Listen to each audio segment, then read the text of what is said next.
Redevelopment and Economic Development Department consider approving the recommendations of the Notice of Funding Availability Selection Committee and authorize staff to begin negotiations with the selected affordable housing development. It's limiting us.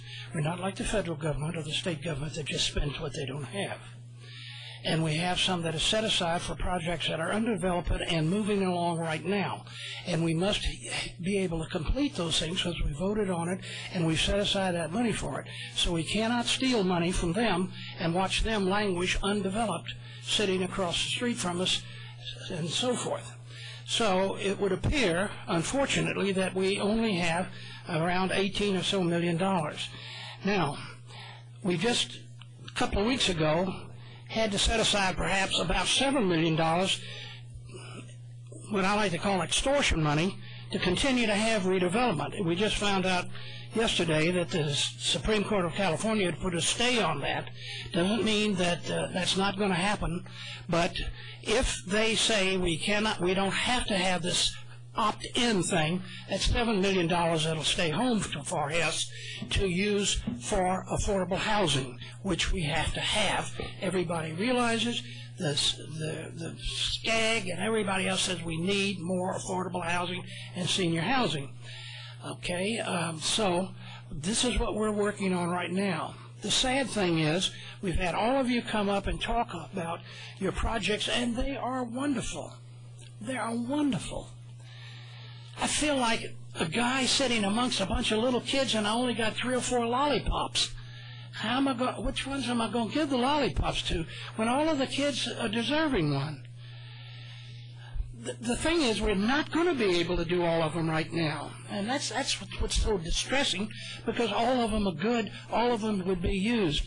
So what I'm going to say, we're going to have to make some decisions. Please keep these things sort of in your hip pocket or in your top drawer, because if we find we have more money that comes available to us for affordable housing and so on, you have basically projects ready that we can plug in, and maybe just like the $7 million we may not have to spend, we can plug that in right now. We have some that would work on. So that is my dilemma, to decide who we're going to go with. Richmond is a senior one at 45. Lawrence and Cormac coming. I'll second. Second. Any discussion on Richmond? Hearing none. Okay, all in favor of Richmond, say aye. Aye. Opposed? No. Okay, so we've got Richmond, and that's $9 million, right? Now, I would also make a motion that we support. Okay, just a minute. Let me just say that leaves us now with about another $9 million or so. How much more can we go above that? We can go up to 11 something. There's approximately $28 to $29 million in affordable housing bonds. We would like to reserve approximately $10 million for the Richmond Valencia West neighborhood. So between 18 and up to 28.